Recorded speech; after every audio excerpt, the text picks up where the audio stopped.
After being unable to gather last week, business finally resumed as usual. Last night, the committee of 4 men and 1 extremely relieved dog convened with a lot of unfinished business. We had to catch up fast, debating Mo Salah's latest Liverpool drama, arguing over whether Victor Gyökeres is actually a failed signing, and seriously asking ourselves if Aston Villa are in the actual title race. With that much ground to cover, tensions were high, opinions were loud, and somehow every serious football discussion still found a way to turn into an Arsenal joke at my expense. Especially after the last-second defeat last weekend. The dog showed no mercy. But throughout the laughter, the pain, and the catching up, we toiled and burned the midnight oil to bring you the definitive rankings you've all been waiting for. So without further ado, it is time for Anton's Tears.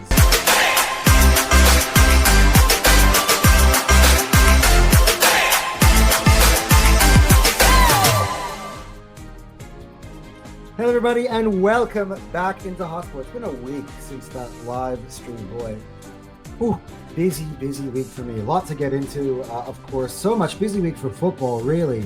But before we get into any of that stuff, of course, make sure you're hitting the like button. Make sure you are subscribing to the channel. We're going to have, again, a busy day. Videos coming out within the next few hours, of course, the regulars. Heading into a big Matchweek 16. So make sure like buttons are being hit. Make sure, of course, you're subscribing to Hotsport. And of course, hit the QR code. We're actually going to be going live tonight. We have a big debate about Victor Gyökeres. Big discussion around it. The Arsenal fan base is losing its head. We will also be discussing that topic as well on some of my other videos today as well. So a lot to cover. But first, of course, guys, what are we all here for? It's for Anton's Tears. So let's get into that. All right, guys. I've been holding on to this potential card to play. And after a while, guys, yeah, you see the screen going gray. I'm doing something different right now, right? It's about time, guys. We need to cut bait. Let's talk about Wolves. This is the last time you're going to see Wolves logo on my screen this season. Now, I know I'm making a gamble because, of course, they are Arsenal's opponents this weekend. And I don't want to be angering the powers that be. But this has got nothing to do with Arsenal. We are now in match week number 16th game, 15 games, and they have accumulated a grand total of 2 points.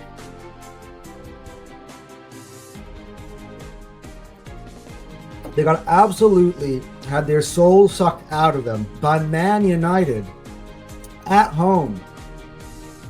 And just, the committee got together and we're all just kind of like a discussion. Let's talk about Wolves.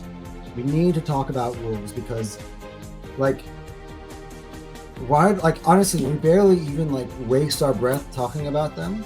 And they're clearly going to be down. We wait to use this tier, and we'll only play this card probably about 3 times this year. And I know this is way before it's even mathematically possible. But Wolves are being eliminated from the tiers. That's it. So we are not going to be ranking them with the 19 teams in the league. And yeah, look, somebody else is going to emerge as another team that is just clearly starting to struggle. But right now, the other 19 teams all have a case to survive. I think it's a foregone conclusion that Wolves are going down. What now? Let's do the maths, right? I'm going to put my phone out. After 15 matches, they're on 2 points. So what's 2 divided by 15? That's 0.13 points per game, guys. 0.13. Multiply that by 38. They are tracking for a grand total of 5 points this season. Historically, 5 points never gets you safe. Not to mention, by the way, that the team in 19th place right now Burnley has 10 points. So that would relegate Wolves. Now, let's take a look even further. Let's go at 17th place, Nottingham Forest, 15 points. So if you think that Wolves are getting 10 plus more points than Nottingham Forest, by the way, there's so many other teams as well that can move up in there, like West Ham or the team in the relegation, they're on 13, Burnley's on 10. Like, guys, I'm sorry, but like, we all felt like we did a vote and we voted Wolves off the tiers completely. And that's the first time, guys. They'll be beneath the tiers, below the tiers. Maybe we will just bring up this graphic to remind everybody that Wolves have been eliminated from the tiers, so that way they at least get some airtime. But yeah, not much discussing about them anymore. So let's head back to our actual tiers. And yeah, let's start off with the new bottom tier. That is Burnley, West Ham, and Forest, who I have all just mentioned before. Now, I think for Burnley, I think they are the team I think that might now on watch the most.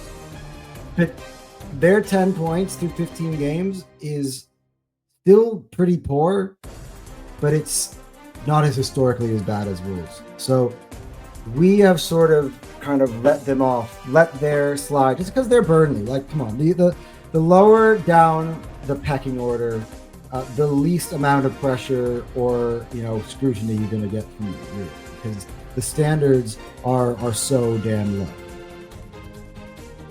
But yeah, look, it was another loss. They went away to St. James's Park, lost to Newcastle, and like, what is the form guide right now for Burnley? They of their last 5 games, they've lost all 5. That is terrible. And for Forest, like, I think Forest of these teams right now, I think is the one that shows the most life, in my opinion. So they're the one. Like, I think Forest and West Ham for me do have the ability to sort of escape and potentially save themselves this year. But Burnley one is the one that's on watch now. They're the replacement for Wolves for me in terms of now the active teams on the teams. For Forest, I think they're well coached by Dyche. I also think West Ham is well coached by Nuno Espirito Santo. So these teams have the ability, I think, to obviously move up, but through their form right now. And I know what Nottingham Forest had that great win against Liverpool, but then they return back to reality again. So yeah, that's just where it is. And West Ham, again, I think they've gotten some like surprising results. They got the draw with United. They got a draw away at Brighton, but again, still overall this season, that's not enough to dig them off of this bottom tier. They need to be getting wins under their belt, defeating teams to show that they've got a consistency of a team that's slightly above. And they need to be challenging some of the best teams in this land. And now I know I mentioned United and Brighton, but they're not Arsenal. They're not Man City. They're not even Chelsea. Like, well, we'll get to Man United in a second, unless you see the title of the video. But maybe I'll take that back a little bit. But again, still a draw. So that's all I have to say about that. Let's move on quickly up the tiers. Let's go. Building momentum. Let's take a look at Leeds and Fulham. Now, I was a little bit disappointed in Fulham, to be honest, because after the week they had before, beating Spurs away, and I know they did lose to Man City, but that, like, again, we mentioned this last week, that 5-4, like, the comeback that they did, the life that they showed, the effort they showed, shows you, like, they are going to be a problem. And I thought they would go ahead and cause Crystal Palace issues. And they were close to doing it in the end. And then Mark Gahey popped up, won the game for Palace, and they couldn't get that win at home for Fulham. But they're getting better. They're a lot more competitive, that's for sure. And they're going to be a tough out now. Like, they're starting to be that type of team. A team that I think we recognize a little bit more under Marco Silva. Now, Leeds, on the other hand, guys, we need to have a serious conversation about Leeds, because their last, their I mean, if you think the schedule that they just recently had, Man City, Chelsea, and then Liverpool, that you thought that was a week from hell. Out of that week, Foden had to pull them out of the dirt. City, they almost got a draw there, heading into injury time. Then they just pantsed Chelsea and embarrassed them. And then the 2-2 draw, 3-3 draw, against Liverpool last week. I mean, this is a team that's now like, you're starting to see what I mean when I talk about like it's hard to go to Ellen Road. Like, ask Chelsea and ask Liverpool. It's hard to go to Ellen Road. Like, and I think they're building momentum. I do. Like, that's the name of this. Like, both of these teams, I think, are starting to make cases for why they'll survive in this league. They're starting to do things now that the teams and the tiers below them need to start to do. Now, granted, a few of them have had those results here and there. I think every small club in the league is going to have something like that this season. But the week that it built up, like look at like Fulham, beat Spurs, right? Took City to the brink, and they played a Crystal Palace team, took them to the brink. Look at Leeds, right? Took City to the brink. Now, taking City to the brink is hard. City is a good team. former champion, title contender. They're a big team, and like, so that's not nothing. And then they beat, like, they're able to score 3 goals against both Chelsea and Liverpool at home. Like, where does this attack come from all of a sudden? They're looking potent. I mean, they are showing you a team that can stay up in the league. And I am happy and I'm proud that I predicted that prior to the start of the year. I kind of saw them play in the championship at times last year. And I'm like, this doesn't look like some of the other teams. This looks like a team that actually didn't really need to add much in the transfer window and can still be competitive. Just because some of the quality in the lower part of this part of the Premier League is it's not what it used to be. And it used to be like, 3 up, 3 down, 3 up, 3 down, 3 up, 3 down. But I saw some of these teams, particularly the ones that were getting ravaged by the bigger clubs and losing players without replacing them. And I'm like, okay, there's a chance for a Leeds or a Sunderland to stay up. And I mean, Sunderland has never been down here like the whole year. We haven't been talking about them at all. And Leeds, of course, we've had them on the bottom tier before, but now they're different. They're a different animal. I mean, think about those opponents that they played. They amassed 8 goals against City, Chelsea, and Liverpool. Like, I want to see them keep pushing on, though, guys. Like, moving on to the next challenge. Who they play this week? They got Brentford away, because that's a tough one. But you know what? Let's see them get after it. I'm actually interested to see, because Brentford should be, on paper, a way easier game. I think talent-wise, Brentford is actually much more similar to Leeds than you think. But they have been very, very good at home. So let's see. I'm really interested to see. Keep your eyes out on Leeds, because I think they are really starting to grow into their Premier League confidence. So anyway, let's move on quickly. Next up, Houses of Horrors. Woo! Brentford and Sunderland. And the reason why I call this Houses of Horrors, because every team has gone to these stadiums and struggled. I'm actually starting to put, if you've not noticed, on a regular basis, teams that come to those stadiums on upset alert. Like, Sunderland have been no joke at the Stadium of Light. And you know who comes to the Stadium of Light this week? The old enemy. So, that is going to be an interesting one. But again, away from home, they look mortal. City is attempting Rabonas as crosses against them and disrespecting them and beating them, pushing them aside 3-0. So they show kind of that promotion team when they're on the road, with the exception of that Chelsea win.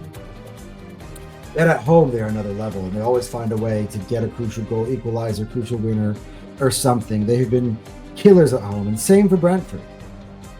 They have been absolutely amazing at home. But then, they went to North London on a 1-2 step, and Arsenal and Tottenham showed them that they're levels above when they're away from home. Now they're going to come home cooking. They got leads. I expect it to be. I actually do expect it to. I don't know. We'll talk about it on an up to there. We'll actually still have time to think about that one. But yeah, look, that's what I think. But these have potential to be anybody at home, which I think is important because 50% of your games are at home. That will keep you up in the Premier League if you're always picking up points at home. End of. Enough said. All right. Next up, stock up, stock down. So Newcastle and Everton, I think, are teams that are. Stock is rising. I think a lot of people are starting to see Newcastle return to their form. And it just keeps getting better and better and better every week. So out of their last 4 performances, last 4 games, 12 out of 12 possible points. Sorry, I think over that hair in my face. Out of the last possible 12 points, Newcastle have picked up 10 points. So that is a lot better performance. They couldn't even get back-to-back wins at all this season. They got their back-to-back wins, all right. They got a draw, but the draw was against Spurs, and then they went back to business. They got a victory again, over Burnley at home. So, by the way, Bruno, that goal he scored from the corner kick was a freak. I love goals like that. And Everton as well,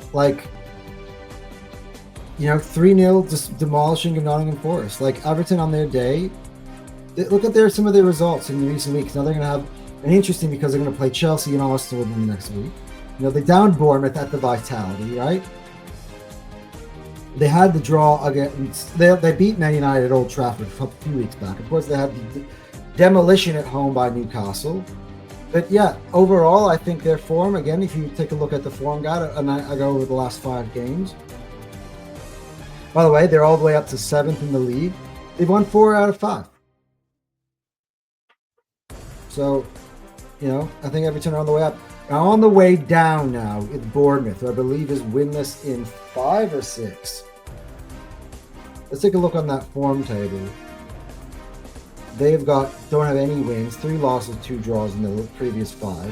They're pushing the top of the league. At one point, I believe they had just played before Arsenal and had the chance to go top when they played Palace, and now they're down in 13th. So, and again, I sort of said this, and I think I mentioned this last week. I mentioned that Semenyo thing. The minute I saw that Semenyo thing, I'm like, oh. Because he was the driving force, guys. He was the guy, the talisman, the guy that everybody believed in. He was the hype man. He was what got them going. The double at Anfield, right now. And now I feel like none of them actually feel like he wants to be there. Now he got goals denied against Chelsea, right? By VAR. But I still think overall the mood, at home now they've drawn 0-0, and they lost to Everton. 2 games they're on, they play at home. Sorry. So yeah, I think this is a team that's on the way down. So yeah, so stock up, stock down. Newcastle, Everton, stock ups. Bournemouth, stock down. Let's go on. Flavor of the month. And now you guys are going to be like, what? There's plenty of space above Aston Villa. Aston Villa is 3rd in the Premier League, and they just beat your boys. Give Aston Villa some respect. Guys, Aston Villa still are Aston Villa. One thing, I think, we're in 2 years now on being on Hotsport and done it on multiple different shows. One thing about me is I'm not a prisoner of the moment. I always take a look at all, especially with the tiers, the whole picture, the scope for improvement, the schedule difficulty, everything, this, that. Villa, prior to playing Arsenal, which, by the way, only changed from the 20th easiest schedule in the league to the 18th schedule of the league. okay, they've been red hot and they beat me, my team, right? And I've got my own reasons for that. I do think that we sort of had our own issues and our own fitness issues, and everything was not ideal for an away trip to Villa. And you gotta give credit; they've beaten both us and City at home. But for the rest of the year, they gotta go play both of us now away from home. The next few games, you know, who do they got? They've got West Ham fine. Then after West Ham, though, they are going to have Man United. Then they are going to have Chelsea, and then they're going to have Arsenal again. Like they pick up 9 points or 7 points out of those potential fixtures, or 6 points out of those potential fixtures, something in a positive amount, like more than half. Now we're starting to talk. With Villa, before people start, saying, because they beat Arsenal, Villa are a really good team, they title contenders. I think that's a bit nuts. Like Palace, aren't they also like fourth? Are they not title contenders? Brighton have had their fair share. Like these teams are called flavor of the month because like these are teams that can put a good run together and can fool you into thinking that they're up there with the big boys. But as the whole season plays out and everything kind of falls to the median, these teams kind of just fall back kind of in line of where they should be, which is right about here on the tiers, right? Yeah, and again, Brighton drawing 1-1 to West Ham, and what was the? Of course, Palace did the last-minute winner at Fulham. Oh my God! All right, I think it's something to do with this tea. It's only like 7 o'clock. I think I just like drank this tea and like called sleep tea, so it's like putting me to sleep. But I was trying to like calm my brain. Sometimes I just like to stay calm and collected for these videos, but like now it's making me yawn like a mother effort. All right, next up, way too inconsistent. Yeah, and you're like, whoa, okay, but this is like the fourth tier. Liverpool, Chelsea, and Spurs. Yeah, guys, come on. Let's take a look at it's insane, right? Liverpool at one point where I was, the main favorites, really. I mean, then they wanted to relegate to the main challengers for Arsenal. Chelsea 2 weeks ago after they got their 1-1 victory over Arsenal. See, I've been hearing that people say that, and it's catching on. I'm liking that. I went ahead. I'm like, okay, right, they're favorite. They're title challengers, and then they go ahead and then get destroyed by Leeds.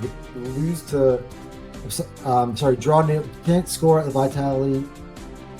Lose away in the Champions League. They're just not consistent enough. They don't have the title consistency. And for Liverpool, it's a hot mess. The results are bad, and Mo Salah just took it and just blew it all up.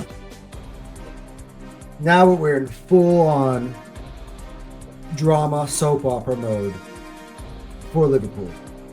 And that is not conducive at all for being in the picture. Only one of these teams, according to me right now, will make it into the Champions League. And by the way, let's also get into Spurs, right? Okay, Spurs, nice win against Brentford, right? But prior to that, thank you. Like sometimes these teams, I give them teams a break just because they get one win. Maybe that's me also being in the moment. But I'm just taking a look at overall everything we've seen so far this season. I just don't quite see these teams consistent enough to put themselves in the title position. All right, let's go up to the next one, and I'm going to shock you guys. Let's have a discussion about Manchester United, because I've been looking through all the metrics. I've been looking at the schedules that they have had to play, what's gone up ahead, some of the performances, and I'm just like, why are Man United fans always behaving like their team is like the worst team in the league? Like, Terry last week was like, yeah, we're losing the Wolves today. I was watching Straight Facts, and Staffy's like, yeah, I just don't enjoy watching Man United anymore. Like I see KJ always complaining, and my mate David is always complaining. Although David, gotta say, people Mark David as a negative Man United fan, but of all the Man United fans, he's the one who's like I see like trying to look for encouragement the most. I think Terry as well to a certain extent, but I think Terry just is very cautious in his approach. But actually, guys, I know my policy is not to get gassed about teams that beat Wolves, but this has nothing to do with beating Wolves. Like, let's take a look at the form of Man United over the last 5 games. Okay, yeah, they had one defeat. And that was to Everton. You know, they had a draw away at Spurs, okay, right? They had the victory against Wolves. Prior to that, they drew with West Ham, but right?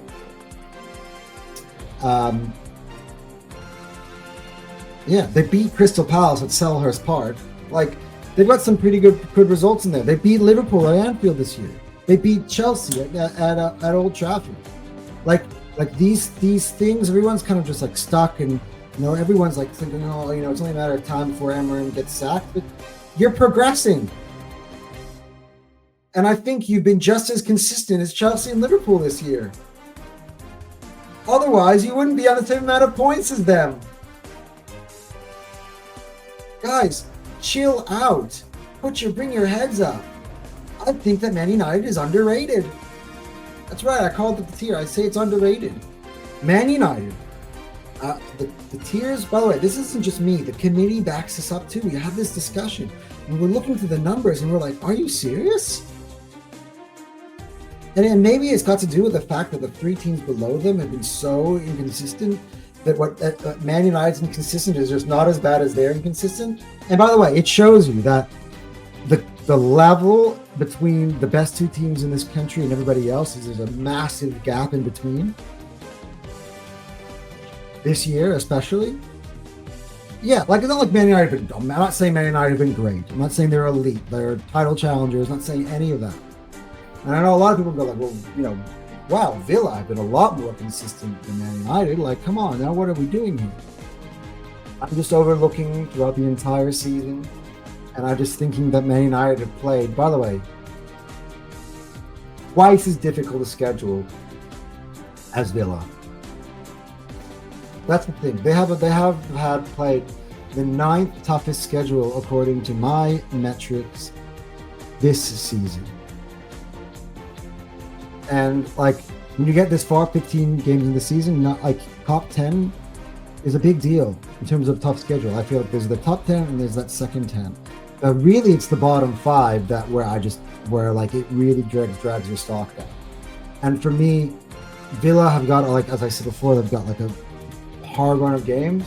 Man United have gotten through their hard run of games throughout the whole year, and it never seems to me like they've got absolutely ripped to shreds. The one I remember, of course, there are a few embarrassing ones, like the one away to Brentford. But like of the big teams, the one I only remember is like the City one. If they beat Liverpool this year, we barely beat them. But they have to go to Villa Park next week, of course. But that will be interesting. I would love to see them win that. Then they got to go to St James's Park. All right, so then they got another crack at Wolves. So they're going to have some tough ones. And again, they got Bournemouth this week. Bournemouth have been on a downslide. I actually think they'll take dispatch of them this week. And yeah, it's just kind of the way all the numbers shook out, the way the committee we were all discussing it, and we're like, yeah, I actually think at the end of the year, I think Man United is a better, more talented team than Villa. And they've been inconsistent. They've had some bad results. And in those ones, by the way, I can name them off the top of my head, like the ones that were frustrating for them. Obviously, the more recent one is like the one against West Ham where they drew, but I don't think they were really that bad. Everton, that one was pretty bad. The Brentford one was really bad. Getting demolished by City was pretty bad. Maybe my brain isn't remembering. But anyway, guys.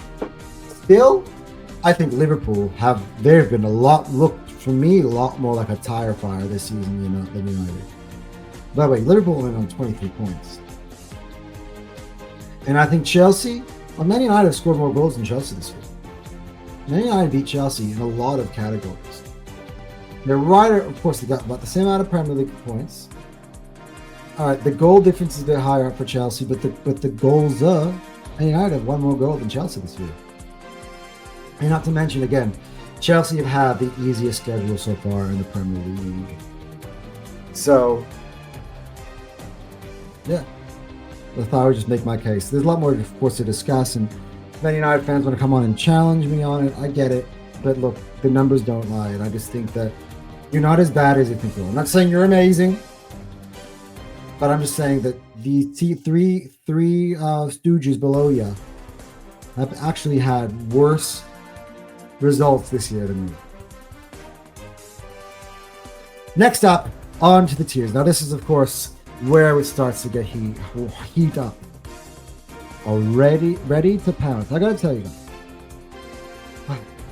Manchester City is heating up. I know we discussed it last week that something was missing. But, they just went to Bernabeu, beat Madrid. And, yeah, they toyed with Sunderland. A team that I thought would potentially cause with issues. Good God, we get like some coffee to battle with this team. But yeah, they're looking ready to pounce, and right now they're suddenly 2 points behind us. We at this point have zero margin for error. We coughed that up at Stamford Bridge and away at Villa Park. We coughed up that.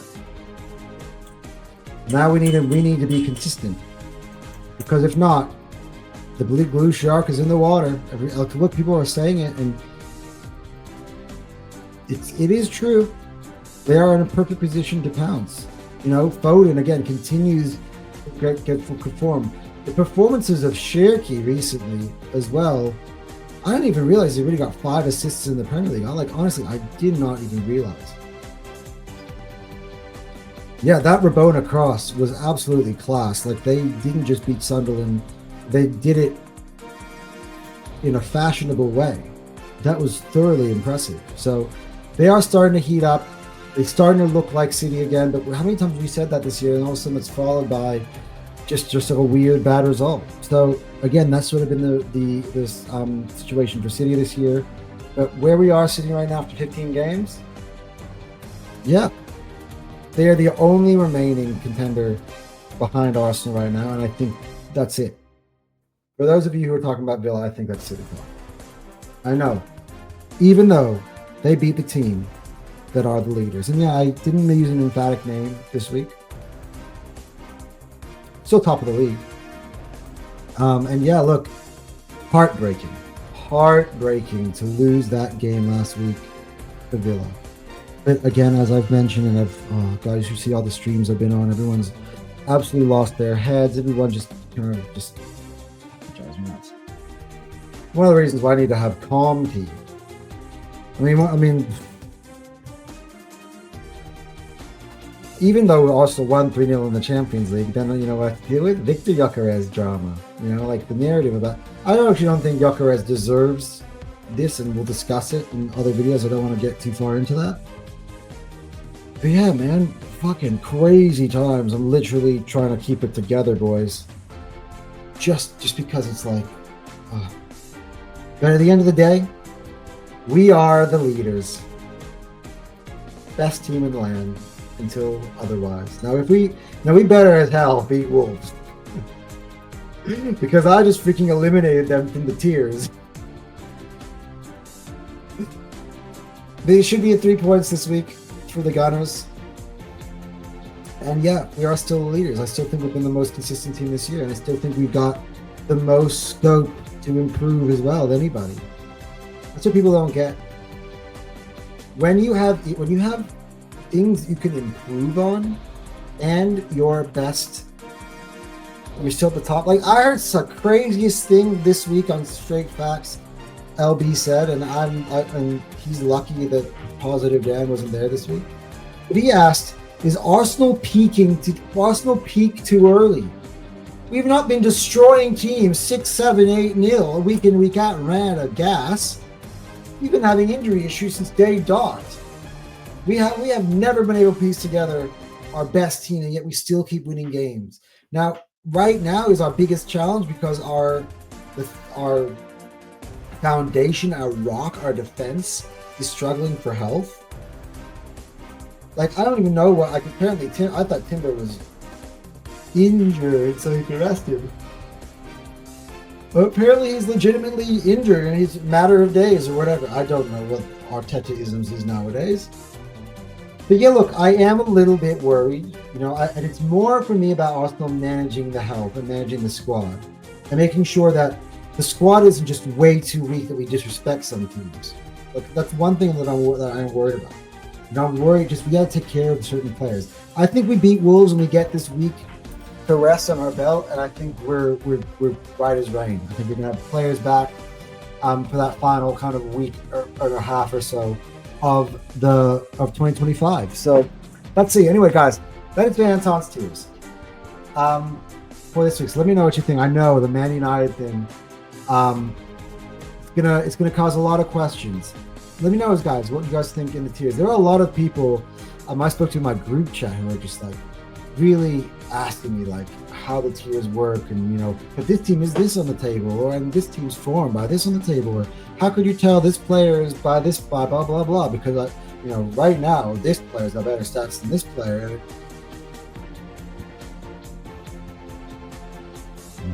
The tiers, man, my holy grail. Guys, seriously, you guys been watching here all year, my loyal viewers. I mean, when have I been wrong on those tiers? And the beautiful thing is you can't be wrong, because something goes wrong, right? Something changes. We change the tiers. That goes week to week. So this is just kind of all it is. And it's kind of what it is just how we feel week by week the season will look like at the end. That's what the tiers are. So right now, I feel at the end of the year, let's do a recap. Arsenal will be the champions. City will be the runners-up. Man United will creep into third.